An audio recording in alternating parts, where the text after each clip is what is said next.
In the city of Cyprus in 300 BC, there lived a very wealthy trader called Zeno. While on a voyage from Phoenicia to Piraeus, his boat sank, along with all of his cargo. Because of that single event, an event that was entirely out of Zeno's or anyone's control, this very wealthy man suddenly became poor in an instant. Imagine you were Zeno. How would you react to your entire life's work getting flushed down the drain by the sheer force of nature? What is the proper reaction? Would you be angry? Sad?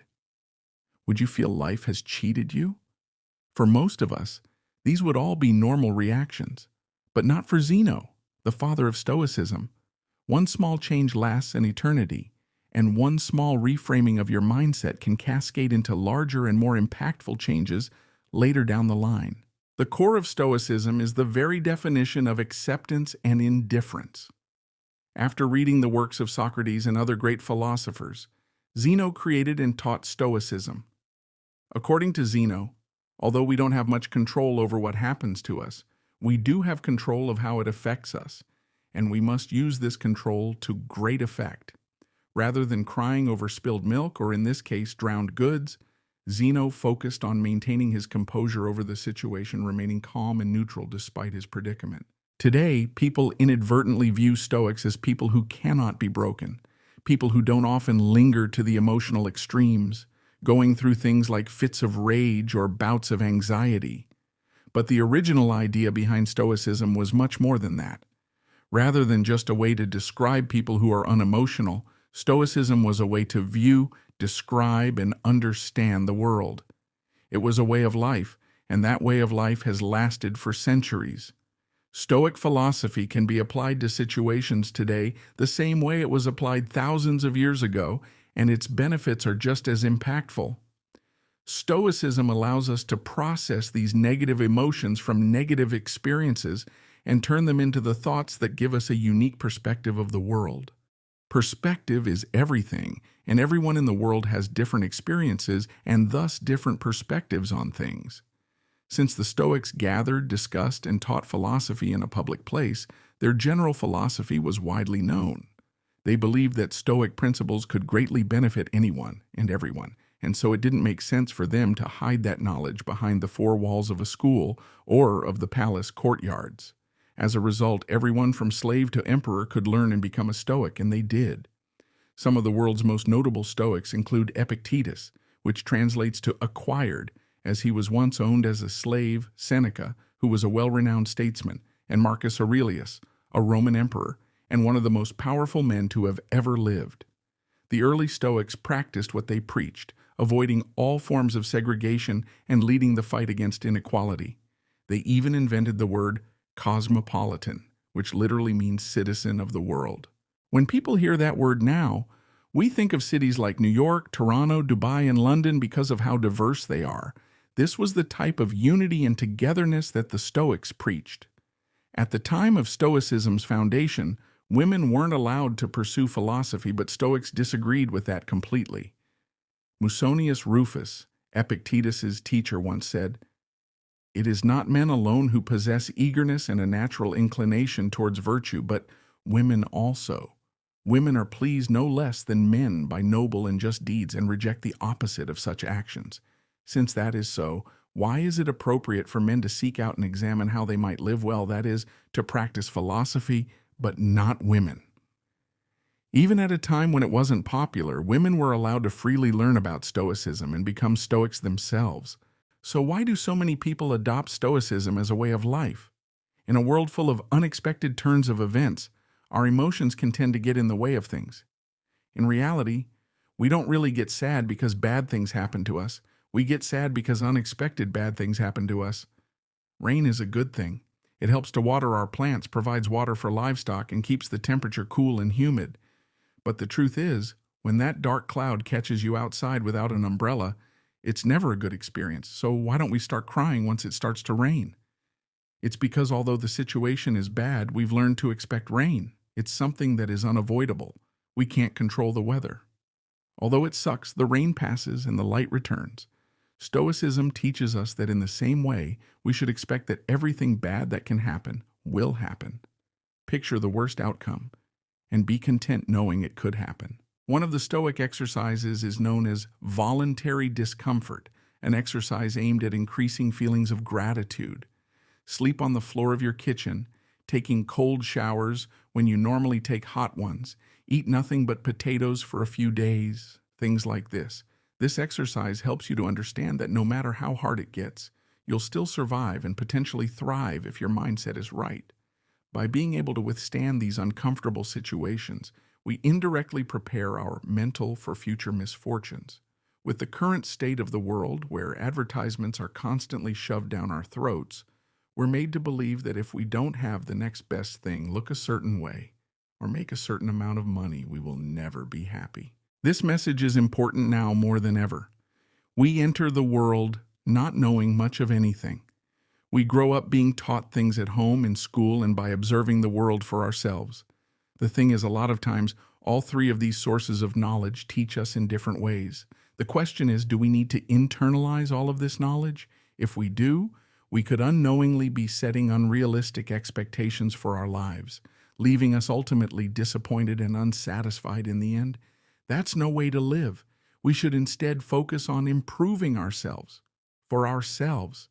We should do things for ourselves and only for that reason. Attaching any external hope or secondary attachments to the actions we take almost always lead to disappointment. Most of the time, we end up trying to fill that emptiness with external things. With the current state of the world where advertisements are constantly shoved down our throats, we're made to believe that if we don't have the next best thing, look a certain way, or make a certain amount of money, we will never be happy. This message is important now more than ever.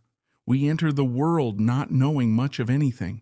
We grow up being taught things at home, in school, and by observing the world for ourselves. The thing is, a lot of times, all three of these sources of knowledge teach us in different ways. The question is, do we need to internalize all of this knowledge? If we do, we could unknowingly be setting unrealistic expectations for our lives, leaving us ultimately disappointed and unsatisfied in the end. That's no way to live. We should instead focus on improving ourselves for ourselves. We should do things for ourselves and only for that reason. Attaching any external hope or secondary attachments to the actions we take almost always lead to disappointment. Most of the time, we end up trying to fill that emptiness with external things, blowing all your money on a fancy car, a house, or even starting a family. Sometimes we do all of these things for their external value and not their internal value.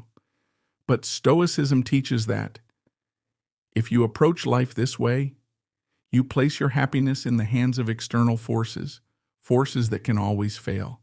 Cars almost always break down, natural disasters wipe away entire cities, and divorce rates climb higher and higher each year. But even the free things in life come at a cost. The cost of space, both physical and mental. As Seneca once wrote, learning to live with less will create space in your life for the things that truly matter to you. Instead, we must place our happiness on our intrinsic value as humans and on nothing we have or can physically acquire. We must choose to do our best to keep a cool head, regardless of what life throws at us.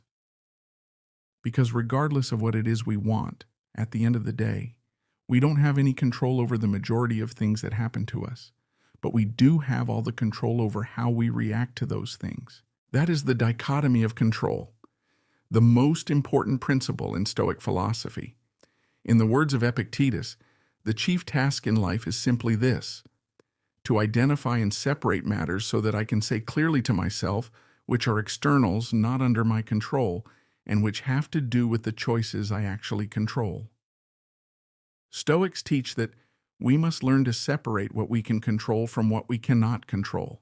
We need to determine our value not from things we can't control, but from the things we can. Striving towards goals is a good trait, but breaking down when those things don't go your way is, in a Stoic's point of view, useless.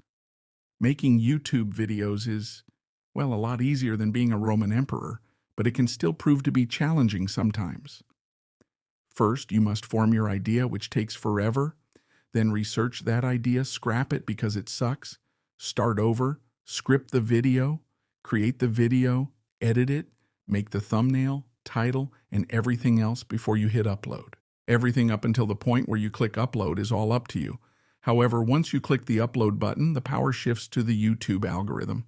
Still, a lot of people judge the success of their YouTube channel or Instagram account based on how many views and subscribers or followers that they have, metrics of which, for the most part, are beyond your control.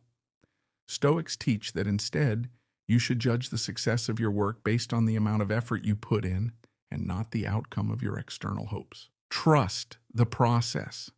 Living with less means unbinding yourself from the societal handcuffs that you've essentially put yourself into. Think about a person who has been working hard at their job for the past 6 months. He now feels he deserves a promotion, and so he walks up to his boss with his performance report. The boss says thanks, doesn't grant him the promotion, and he goes home thinking he must suck at his job.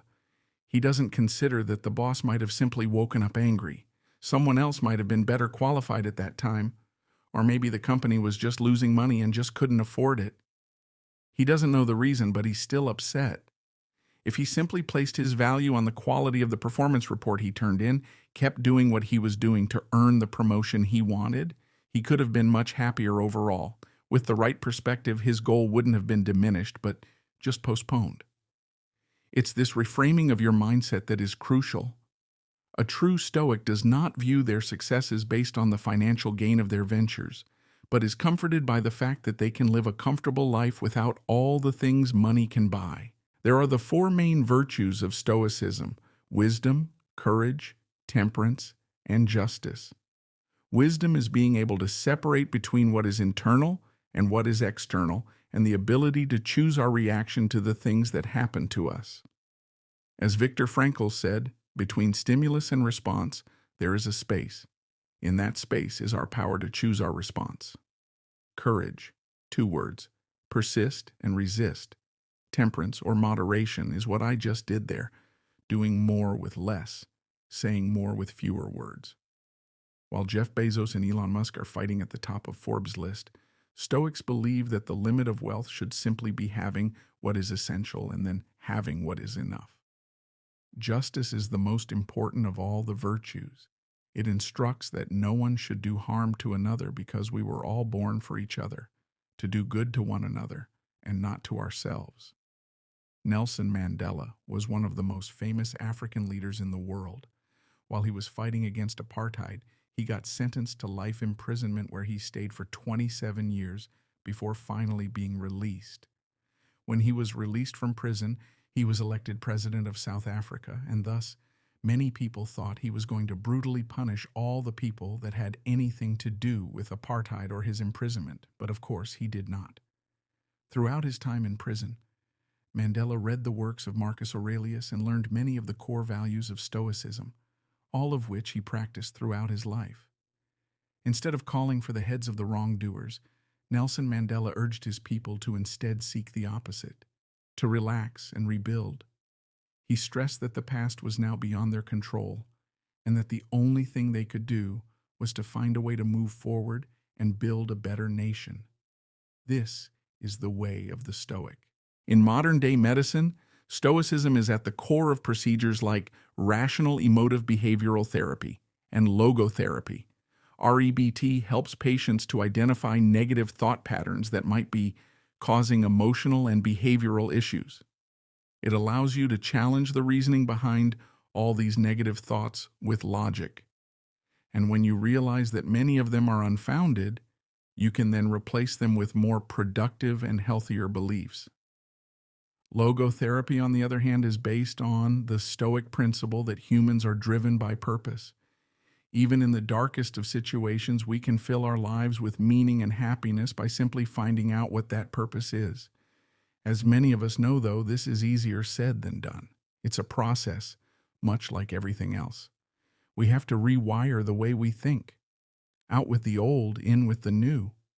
To fix our problems with happiness, we must practice self-worth.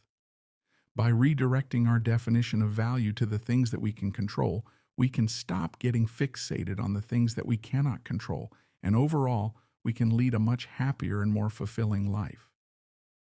Stoicism helps us steer through past and present storms into calmer and more peaceful waters.